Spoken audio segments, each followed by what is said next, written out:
On this week's weekly video fishing forecast, the weather has put a damper on the boats targeting cod, but we do have one report from an earlier portion in the week. We have official confirmation on that record white perch caught recently and the upcoming events. This is a great time of the year to get your tackle in shape for the upcoming season, and I'll revisit how to replace a guide. I have the latest on the stocking going on around the island. Paul McCain shows us how to tie a fly deadly on fluke, and our correspondents check in from around the island, all here at thefisherman.com. The Fishing News is sponsored by these fine partners.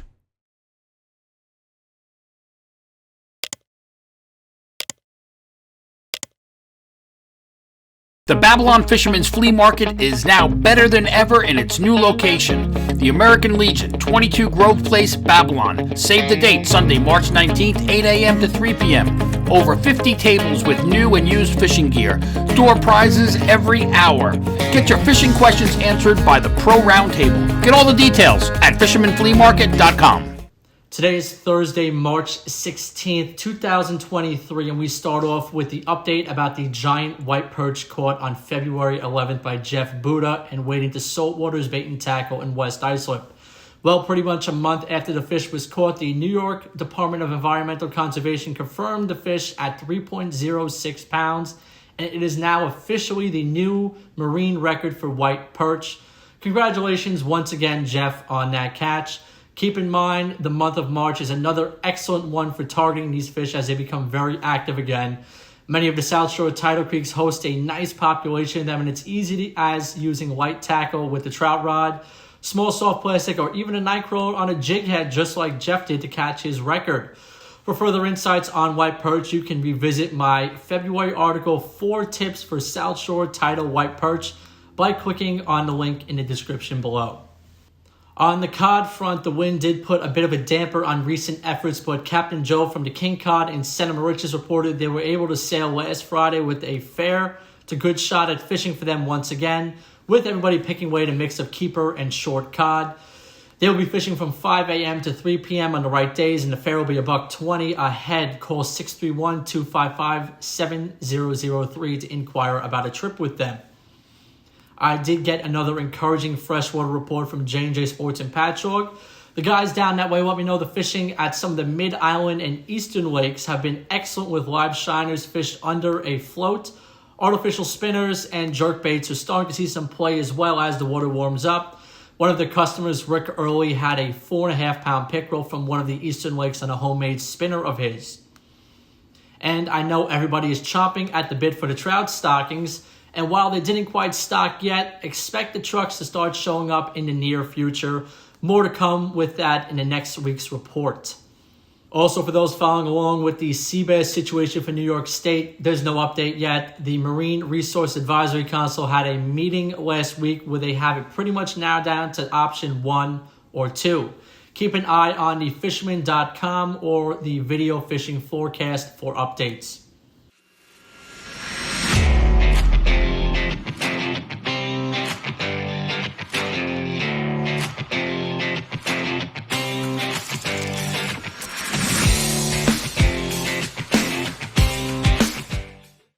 We still have a bunch of events coming up, starting this Friday through Sunday, the 19th in Edison, New Jersey. It's the Saltwater Expo. Sunday the 19th in Babylon Village is the Babylon Flea Market from 8 a.m. to 2 p.m.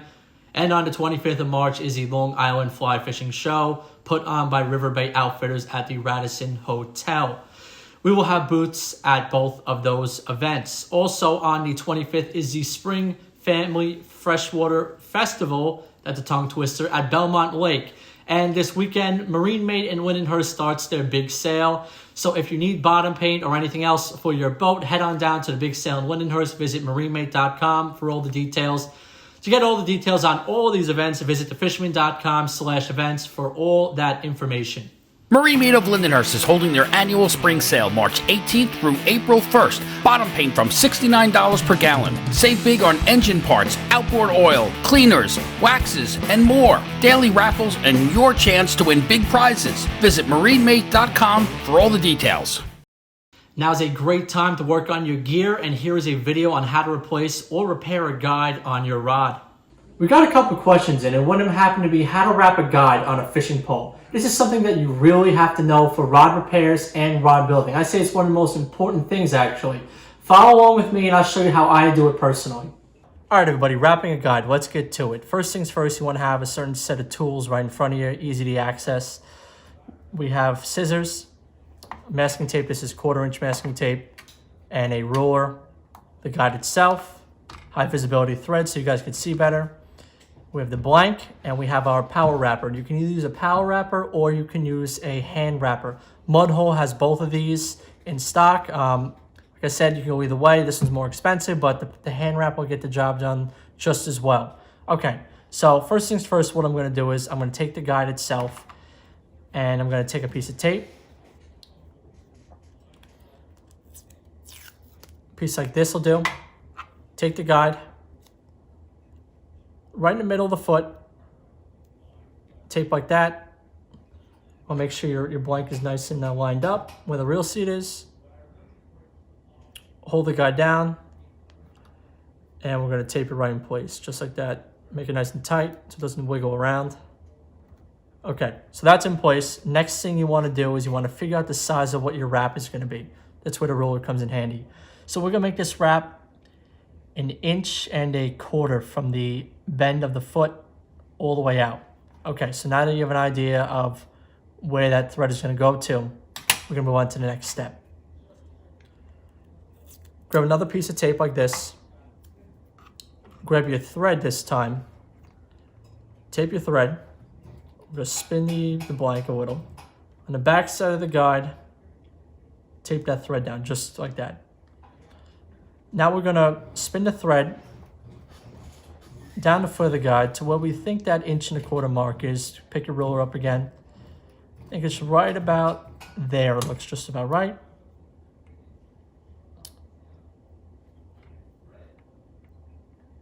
Just a little bit more.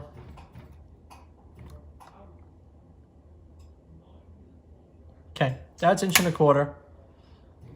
Now we're going to go over that original wrap 1, 2, 3 times. Okay, so after 3 times, that's all locked into place. We can take away our piece of tape holding the thread down, just like so.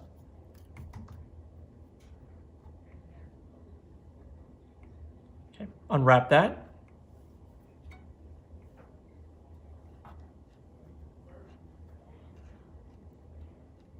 We take this right here. That gets snipped off.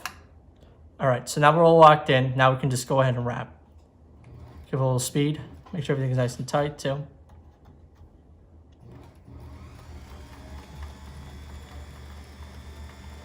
Wait till we go right before the foot. You want to go a little slower here just so it transitions up the foot of the guide nicely. Okay. We're on the guide, go really slow. I said you want this transition to go smooth.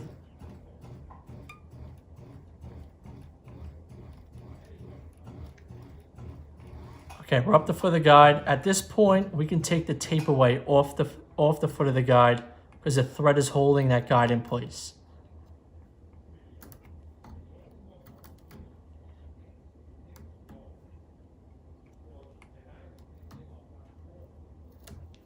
Okay, get ready to tape. Give a little speed. Now at this point, you want to stop about 1/8 inch before the end of the bend of the guide.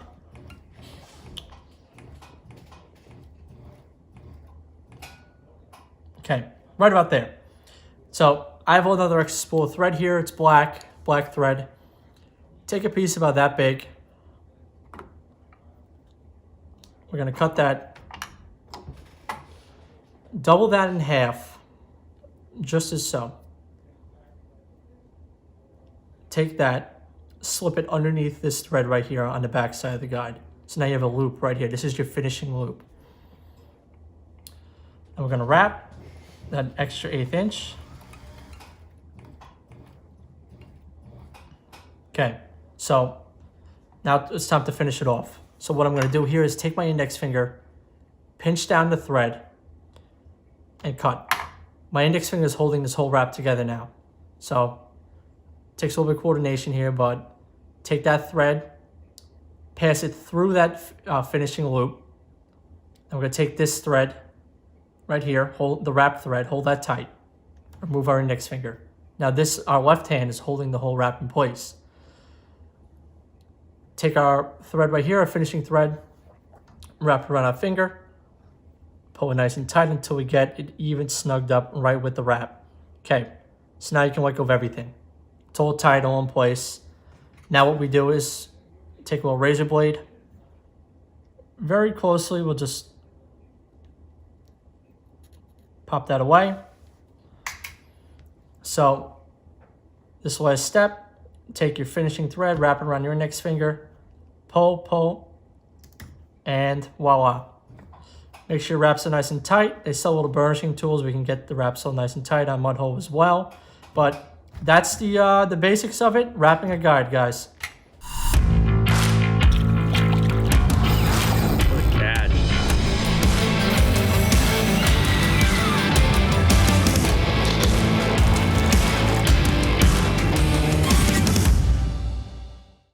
Now let's check in with our correspondents. We start off with our fly and freshwater report. We have Paul McCain from River Bay Outfitters. And be sure to check out Paul's video at the end of the video on how to tie a fly for fluke fishing. Can you believe this, man?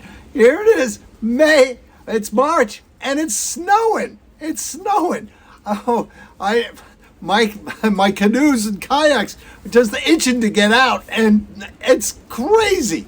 Well, the good news is, we're gonna have a great show in 2 weeks. On the 25th of March, it's going to be the Fly Fishing Expo of Long Island. Fabulous time. We have over 30 fly tires, demonstrations, casting instructors.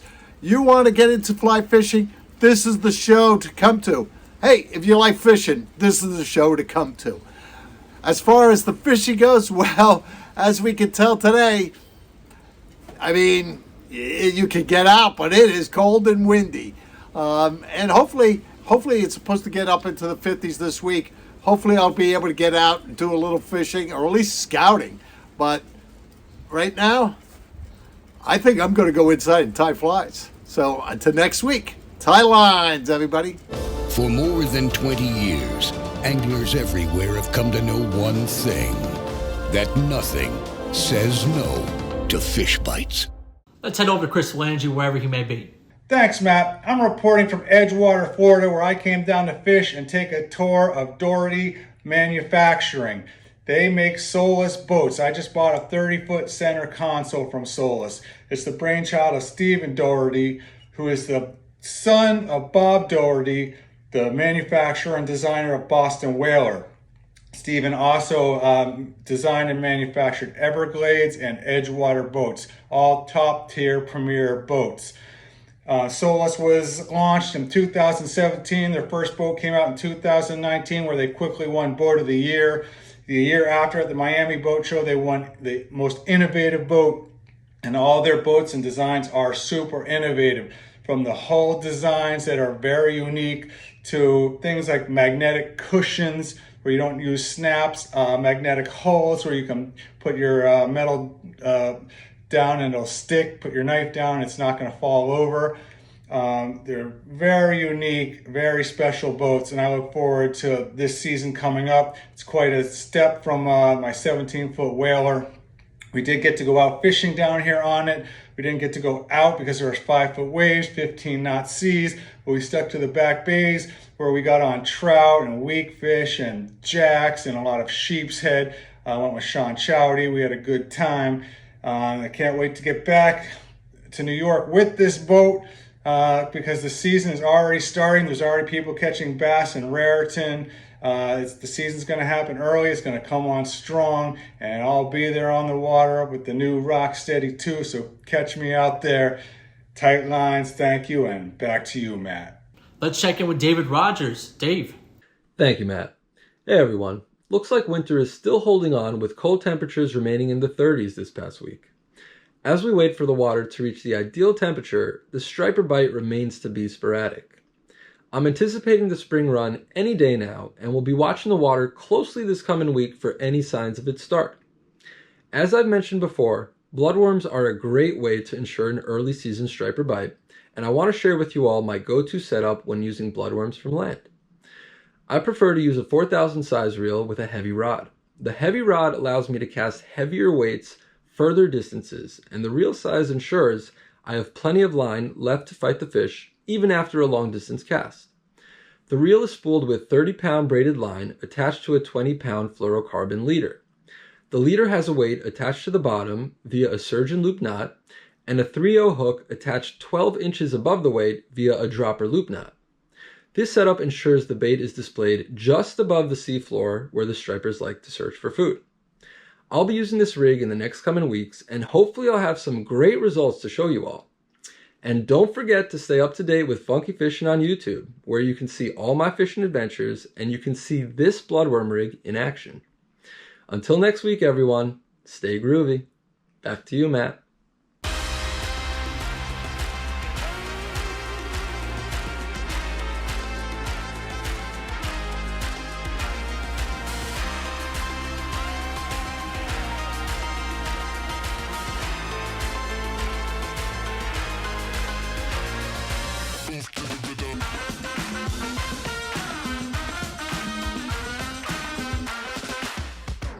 Remember to like our video, subscribe to our YouTube channel, and tap on the bell to be notified instantly when we post a new video on YouTube. Check out this video's description on YouTube for all the related links and index for specific reports. Please support our correspondents by visiting their websites and their social media pages. We hope to see you this weekend at the Babylon Fishing Flea Market. We'll see you there. Well, listen, guys, I have to tell you, I am really getting excited about this year. Here we are, we're in March, even though it snowed today. I'm looking forward to it. I'm looking forward to it because I just think this is going to be a good year. You know, and I made up my mind. I already got my boat in the shop getting worked on so I could get out there. Now, I like two things. I really like fishing, fly fishing, and I actually like fluking. And if I combine the two, I will. I mean, if I can fish with a fly rod for fluke, and I do it all the time, it's a great experience. I fish the flats and I fish slightly deeper water. And I use patterns, various squid patterns, such as this. This is what we're going to tie today. It's a very simple pattern, and it works really well on fluke and small stripers. It's a small fly for bigger stripers, but I do use it for fluke. And I do jig for fluke. And this would become my teaser. I would put this above my jig head, my lead head. I just think it's an easy fly. I enjoy tying it. So let's get to the vise and tie us up one.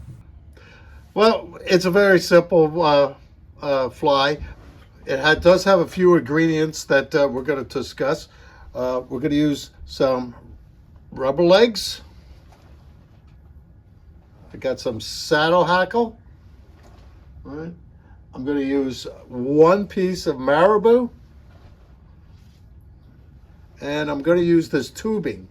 Really, I like using this. It's very durable, and I use it for a lot of my flies.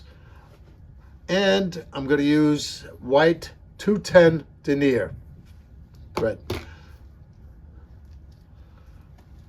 First thing I do, I'm going to wrap my hook. Now this is a light wire hook because I don't like real heavy flies, and I'll fish this on a floater on flats, but if I need to get deeper, I'll use a sinking line. And if I'm going for really big stripers, of course, I would use a heavier hook. So I just put a little thread base down. Going to take a few pieces of rubber legs.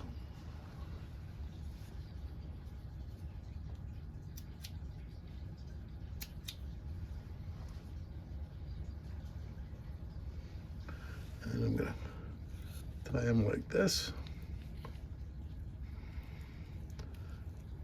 And flip it over and tie it down like that. That just tightens them really, keeps it right on top, gives a lot of motion.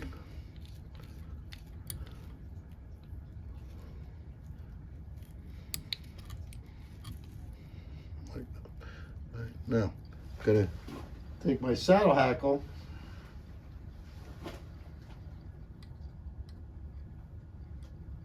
And I just took a whole bunch, and I'm just gonna put them on all different ways. Just break it up, turn it around. I want them to go in all different directions. You don't have to be too neat here. You could use all kinds of saddle hackle. I'm just going to tie it in just like that, right on top. The messier, the better.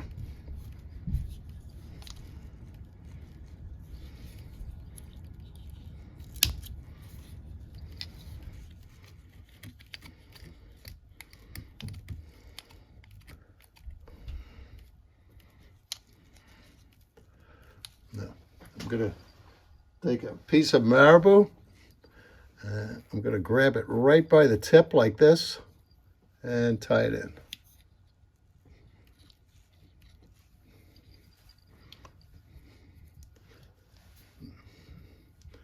I wet my fingers and I'm just going to start palmering this. Bring it all around.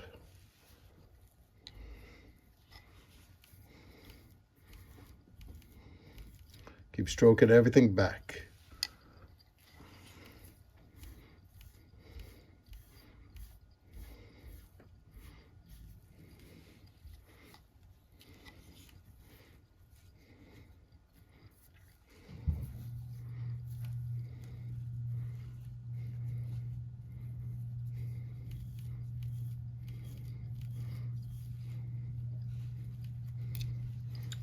And tie it off.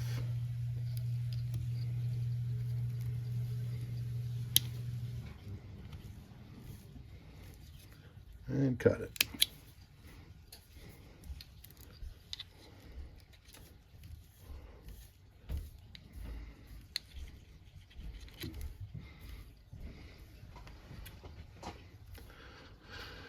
And I'm going to take a piece of this braid, and you can of course find this at my store, or you can find it at different craft stores, or just keep looking around.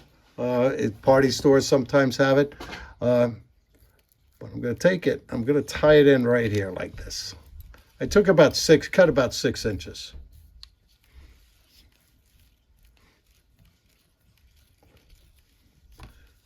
I'm going to do a few half hitches.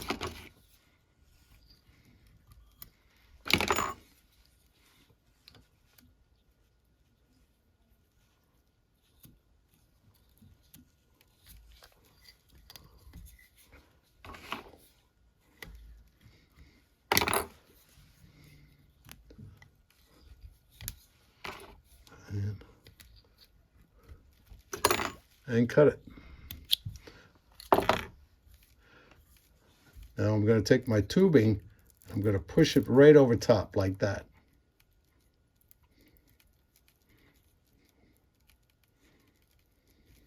And I'm going to lasso right behind.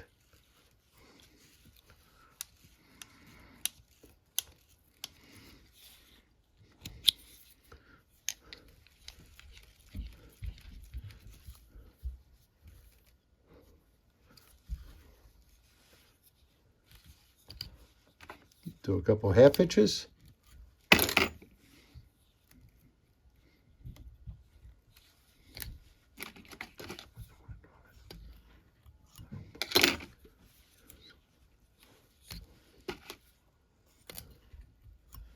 And cut my thread. Now I'm going to take the tubing again and push it back right on top of itself, just like that.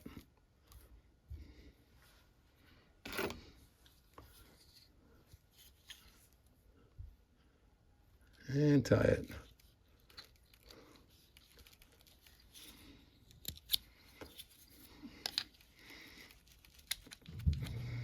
Now, to cut this, to make it easier, I actually take my scissors and I run it right along the bottom, got a nice slit in it. And that way I can pull it all up like that and trim it up nice and clean.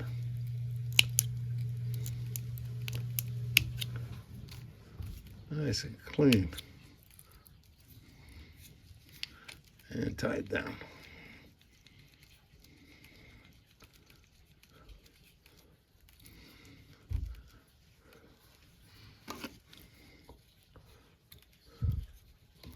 Do a whip finish. There you go. Put a little head cement on it.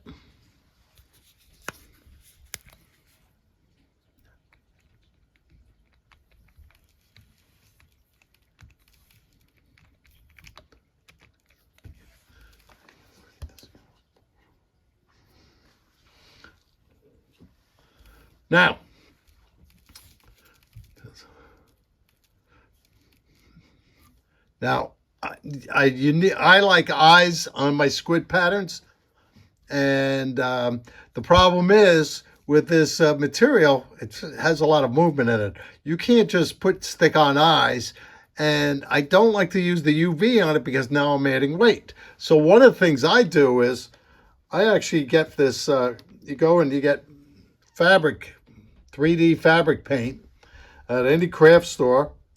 It's made for putting on clothes, right? And what I do is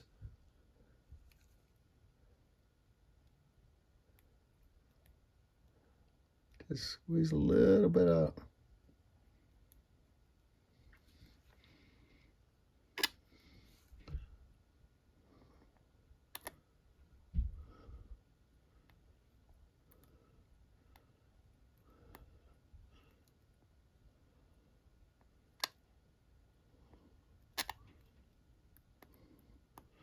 And I put a big daub there, and one on the other side. And when it dries, because it's fabric, it will get absorbed, go right into this weave and really bond. It will never come off. And then when that dries, I just take some black and give it a pupil. Give it a little pupil.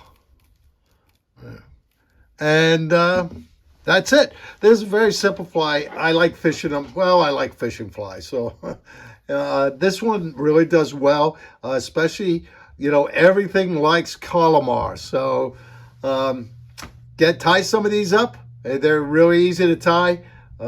Stop into the shop and I'll go over everything with you. They work really well. I like them. So until next week, tie lines, everybody.